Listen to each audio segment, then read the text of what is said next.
sy atsika fa ny fahasoavan'Andriamanitra miaraka amintsika. Isika fa ny fahasoavan'Andriamanitra miaraka amintsika no itroatsika sandrivaky sy asantsika miaraka aminy. Ny fianakaviana no taniketsa ipoiran'ny vocation. Déploie ton cœur et viens nous sauver. Délivre-nous de nous, délivre-nous de tout. Fa sisika tokoa fa ny fahasoavan'Andriamanitra miaraka amintsika. Sisika fa ny fahasoavan'Andriamanitra miaraka amintsika no itroatsika sandrivaky sy asantsika miaraka aminy. Fa olo raika tokoatran'isika ao aminy, fianakaviana iray ao aminy, sy misy hevitrevitra ny olo no mampizara indraindray, fa Andriamanitra i Jesoa lay mpiandrony tsara ran'olotra ny aina, olo raika ary ao amin'ny fiangonana ao amin'ny eglizy dia sambatra atsika mahasapa an'izay.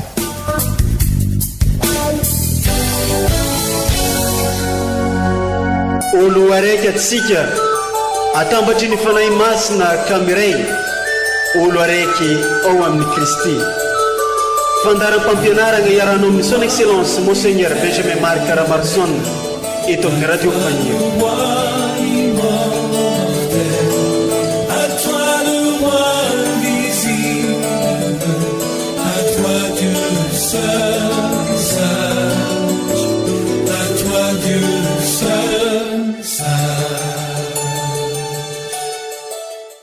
Hoy ny foko taminao, mitady ny endrikao aho, ny endrikao ry tompo no tadiaviko, aza fenina ahy ny salovantavanao.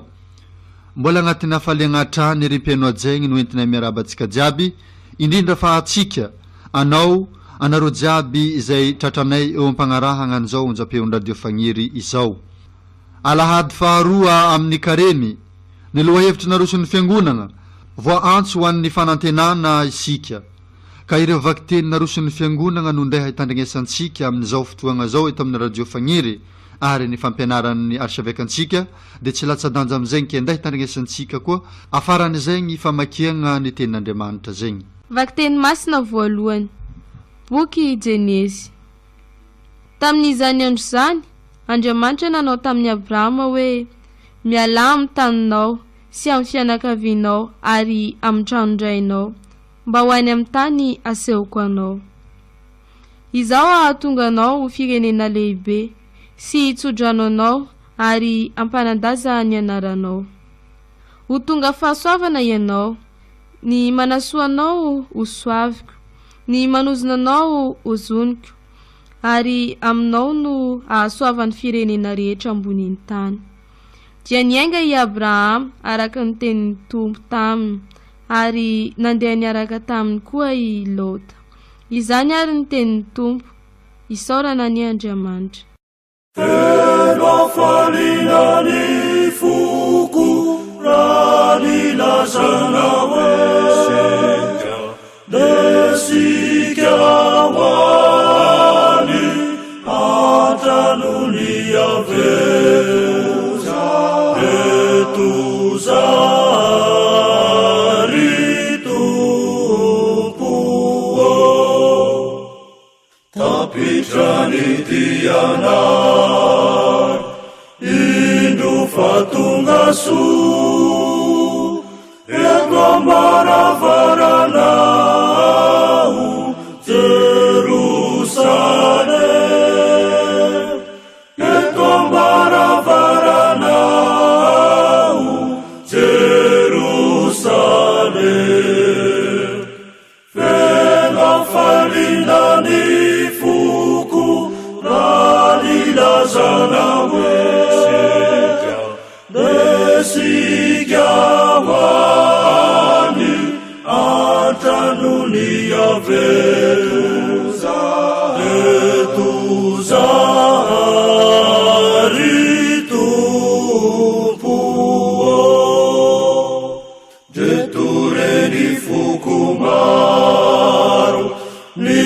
vahoakan'Israel ankalazany nahary Jerusalem ankalazany nahary Jerusalem feno falinany foko raha nilazana hoe desika hoany andranony Detuzary tompo ao nitrano fitsarana ny vahoakany Davida fiadana loanao Jerusalem fiadana loanao Jerusalem feno falinany foko raha nilazana hoe desika hoany andranony Detuzary tompo Vaky teny masina faharoa. Taratasy ny masindapoly apôstôly ho an'ny Timote. Ry havako malala, aoka ianao hiara-mijaly amiko noho ny evanjely sy hiankina amin'ny herin'Andriamanitra izay namonjy atsika sy niantso atsika tamin'ny fiantsona masina. Tsy noho ny asantsika fa araka ny fikasana sy ny fahasoavana izay nomeny atsika tao amin'ny Kristy Jesosy talohan'ny taona rehetra sy naharihary ny ankehitriny tamin'ny sehoan'i Jesosy Kristy mpamonjy atsika. Ilainana foana ny fahafatesana sy nanambara ny fiainana amin'ny tsy fahalovana tamin'ny evanjely. Izany ary ny tenin'ny Tompo, isaorana ny Andriamanitra. Ny teninao ry Tompo no teny mahavelona. Ny teninao ry Tompo no teny mahavelona. Evanjely masina nosoratan'ny masinda Matio. Tamin'izany andro izany, nalain'i Jesosy i Pierre sy i Jakob ary Joany ralany ka nentiny nitokana tany an-tendrombohitra avo. Dia niova tarehy teo anatrehany izy ka nitavany namirapiratra tahaka ny masoandro, ny fitafiny tonga fotsy mangatsakatsaka tahaka ny fahazavana, ary ndreo niseho tamin'izy ireo i Moïse sy Elia niresaka tamin'i Jesosy. Dia niteny Pierre nilaza tamin'i Jesosy hoe, Tompo, mahafinaritra ny mitoetra aty, ka raha sitrakao andehanao lay telo, ny iray ho anao, ny iray ho an'i Moïse ary ny iray ho an'i Elia. Fa raha mbola niteny izy, dia indro nisy rahona mazava nanarona azy ireo, ary injao nisy feo avy tao amin'io rahon'io nanao hoe, ity no zanako malalako izay sitrako indrindra, enoy izy. Noho ny nandre izany ny mpianatra, dia lavo ny oka sy natahotra indrindra. Fa nanantona azy Jesosy dia nanohina azy, ka nanao taminy hoe mitsangana fa aza matahotra. Noho ny andrandra izy ireo, dia tsy nahita olona afa-tsy Jesosy irery. Ary rehefa nidina avy tany an-tendrombohitra izy, dia hoy Jesosy nandrara azy ireo, aza milaza naminiza naminiza izay vao hitanareo ambara-pitsanganan'ny zanak'olona ho velona. Izany ary ny tenin'ny Tompo, derany eo anao ry Kristy.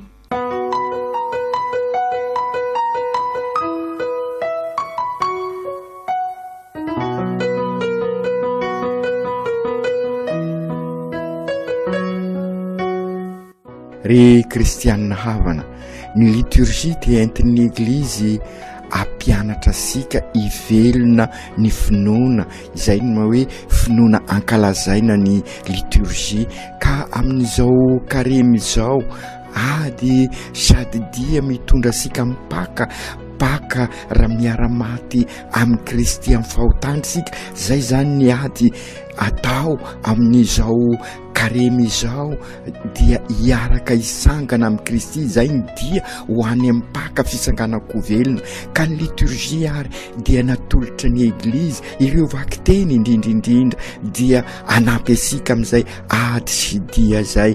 Ka izay indrindra ry kristianina havana, mba tsy ho very fanantenana isika, satria mety mitranga ho mafy ny ady etrehana, mety sy zaka ny dia satria mavesatra, dia ambaran'ny liturgia sahady ary amin'izao alahady faharoa amin'ny karemy zao ny tanjona miandry asika dia ny i Kristy ny sangako velona, zany hoe ny fiavozana andrasa asika. Ka zay ny tena dikany fiovan'ny Jesoa tare eo tendrombohitra, nasehony Jesoa tamin'ny mpianany izay fiovana tare izay, satria fantany tokoa fa mety avesatra izay ady izay ary mety ho avy ny fahakiviana. Ka no amin'izao alahady faharoa izao ary dia tiany Eglizy ho feno fanantenana sahady isika, voanso ho an'ny fanantenana tokoa isika, ary zay no andrasa asika ho vokatra, andrasa asika amin'izao Paka izao. Izay azadino fa Paka zay hiainasika ny lohevitra efa nifidina ato amin'ny province ecclésiastique, zany hoe Jesoa mpiarabelona miara-dalana amintsika. Ka amin'izao karemy zao tahaka ny etasika ao amin'io evanjely io dia miara-dalana amintsika tokoa Jesoa, sy Jesoa lavitra ny Jesoa zay Andriamanitsika, fa olona velona mpiarabelona amintsika, ka miara-miady amintsika mamakivaky an'izao karemy izao, ka hitondra amin'izay fanantenana izay dia ny fiovansika ho sara ho soa ao amin'ny fiadanan'ny Kristy izay nisangako velona, zay antenaisika tokoa ary ho voninahitr'Andriamanitra ny fiainansika amin'izay. Ary dia izay tokoa tahaka ny antsoin'Andriamanitra any Abrahama ao amin'ny vakiteny voalohany, dia miantso atsika koa Andriamanitra. Abrahama no anarana ao amin'ny vakiteny voalohany, fa fantatra atsika fa omen'Andriamanitra anarana vaovao i Abrahama dia nanjary Abrahama, zany hoe lay fiavozana nisy dingana niala tamin'ny tany misy azy izy ka hoentiny any amin'ny tanina mpanantenaina. Dia izay tokoa sy maintsy miala amin'ny rasika, ary io no ady io, ary io ihany koa ny dia ho any amin'ny tanina mpanantenaina. Dia izay koa isika menakavy, isika olo raika sy maintsy miala amin'izao fiainana mamatopatotra asika maro isan-karazany, ary vokatry ny fahotana, vokatry ny fiainansika zay sy mametraka an'Andriamanitra eo amin'ny fiainansika, mbola sy miarabelona amintsika tokoa i Jesoa. Ka izay no mahatonga asika maro ny zavatra mamatopatotra atsika, manandevo atsika ao amin'ny fahotana. Ka izay indrindra no iantsoan'Andriamanitra, iantsoany Eglizy antsika amin'izao karemy izao, hiala amin'ireny fiainana ireny, ka hidirasika amin'ny fiainam-baovao amin'ny Paka. Ary dia antitra teriny i Masindahapoly ao amin'ny vakiteny faharoa izay taratasiny ho an'ny Timote, mananatra ny Timote izy mba miombona amin'ny Jesoa tokoa isika, dia izy no hitondra asika amin'ny tena fiainana, miailasika amin'ny fahafatesana, ialasika amin'ny fahalovana, ka hidiratsika amin'ny fiainam-baovao entiny Paka, entiny fisanganan'ny Kristy. Ary dia izay no bandinitsika ary amin'ny vakiteny fahatelo, ny Paka i Kristy niakatra niakatra any teny otra niaraka tamin'ny Pera sy Jakoba ary Joany ka niova tare ary de zay koa ry kristianina havana azy araky nilazaisika teo mianso asika i Kristy amin'izao alahady faharoa amin'ny kareny zao mianso asika ny eglizy mba sy rehefarehefa isika ka ndao hiaraka amin'ny Kristy ampakatra ny fiainantsika ary de efa mampasiaro ansika sahady ny pèlerinage ny montagne des Français zay miakatra isika miala amin'ny fiainantsika sika re miara-dalana izay ny dikany lalana ny azo fizaliana zay ataotsika amolaka antsika anaovantsika ezaka mba elansika reny herisetra ireny eransika reny fanapotehana maro isan-karazany eo amin'ny fiainansika eo amin'ny fiainan'ny fianakaviana eo amin'ny fiainan'ny tanàna eo amin'ny fiainan'ny diocese ka miara-belona amintsika i Kristy na de mafy aza zay ady zay na de mafy aza ny famolahantena miakatra sika tahaka nataon'i Jesoa miaraka amin'ny Piera, Jakoba sy Joany ka ovany Jesoa niova tare Jesoa ary faly ireo mpianatra ary nangataka aza nahitan'izay satria nafinaritra izay fiovana tare zay ka raha sitrakao i Piera andeha anao lay telo aty ny ray eo anao ny ray eo an'i Moïse ary ny ray eo an'i Elia ary de izay tokoa ry kristianina havana iova ny fotsika raha miara-belona amin'ny Kristy sika Jesoa mpiara-belona miara-dalana amintsika ka iova ny fiainansika afinaritra ka mahafaly ny mipetraka amin'ny tanànasika ny miara-monina amin'izay satria afaliana azavahan'ny Kristy no manilo antsika fitiavan'ny Kristy no manentana antsika ary de zay no andrasasika amin'izao fa inona ary no lalana ahafahasika miova ny fosika miova ny fiainansika amin'izao ady sy dia ataosika zao inona no andrasana amintsika de ilay nilazain'Andriamanitra tao amin'ny raona ity ny zanako malalako zay sitrako indrindra eno izy de izay tokoa ny lalana hitondrasika amin'ny tena fiavozana iaino any Kristy ilay mpiara-belona amintsika ary de zay no mahatonga mamerimberina amintsika oka andrain'ny baiboly sika ka hodinisika ny tenin'Andriamanitra anilo antsika aoka hivavaka isika aoka anompo isika zay no maha eglizy isika sy misahatra iaho ny mamerimberina an'izay eglizy mivavaka mandray ny tenin'Andriamanitra mandray ny tenan'ny Kristy zay ny eglizy mivavaka zay ary de zay no mahatonga asika ny andresasika ny asabosy ao andro ny fianakaviana irana mivavaka amin'ny masin'ny Maria lay nahay nandray ny tenin'Andriamanitra ka afaka iaino any Kristy tokoa isika ka raha miaino azy izy la miara-belona de atadidisika ny vokatry n'izay ho an'ny mpianatra teny Emaosy raha nandray ny tenin'Andriamanitra izy nyrehidrehitra ny fony ary de zay koa ny antenaisika amin'izao pèlerinage ny montagne des Français amin'izao andiniansika ny lohevitra hoe Jesoa mpiara-belona amintsika miara-dalana amintsika ka hiakatra isika ka ampiakatra ny fiainansika zany hoe miala amin'ny herisetra miala amin'ireny fanapotena miala amin'ireny etraketraka ireny na any amin'ny fianakaviana na any amin'ny fiarahamonina ka pelle olo tokoa isika sirairay avy anambara an'izay famindrapon'Andriamanitra izay ary anatanteraka n'ireo asa ny famindrapo asa ara-nofo ary ny asa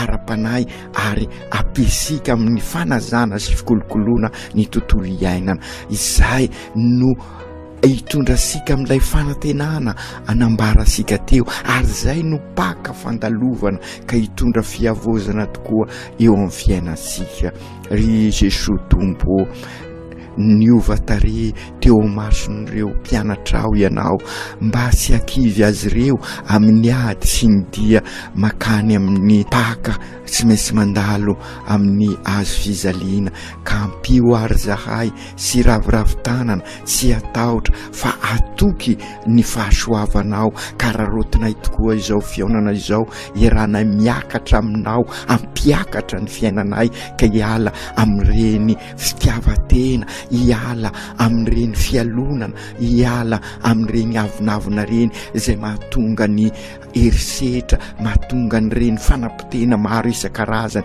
ka ampanjaka kosa ny tena fifankatiavana ampanjaka ny rariny sy nisy dia izay indika ny fiovana tare ho anay iova ny fonay ho fo vaovao no entinay mankalaza ny paka ka andalo amin'ny zavatra mamatopatotra anay mandalo amin'ny fanandevozan'ny fahotana izahay ka amaly ny asonao tahaka ny Abrahama ka hiala amin'ny fiainana tranainy ka hiditra amin'ny fiainam-baovao miaraka aminao amin'izao paka izao matoky ny fahasoavanao sy ny fanampinao izahay aoko tanteraka izany amin'ny anaran'ny Ray sy ny Zanaka sy ny Fanahy Masina. Amen.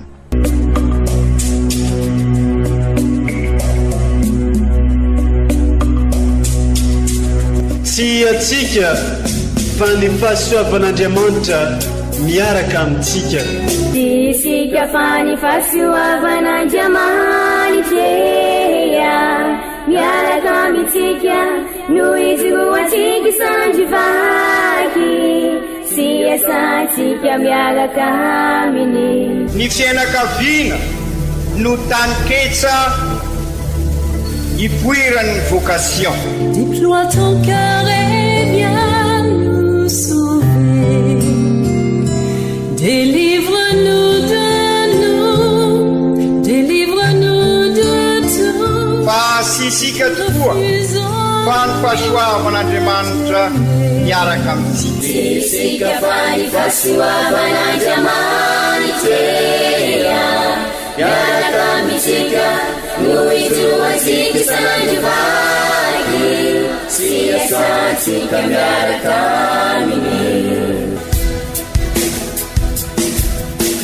Fa olo raika tokoatranisika ao aminy fianakaviana iray ao aminy sy misy hevitrevitra ny olo no mampizara indraindray fa Andriamanitra i Jesoa lay mpiandrony tsara nanolotra ny aina olo raika ary ao amin'ny fiangonana ao amin'ny eglizy dia sambatra tsika mahasapan'izay.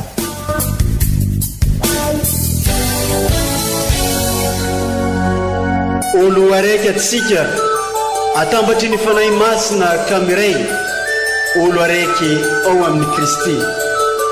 Fandaram-pampianarana iaranao amin'ny son excellence Monseigneur Benjamin Marc Caramarson eto amin'ny radio Fania.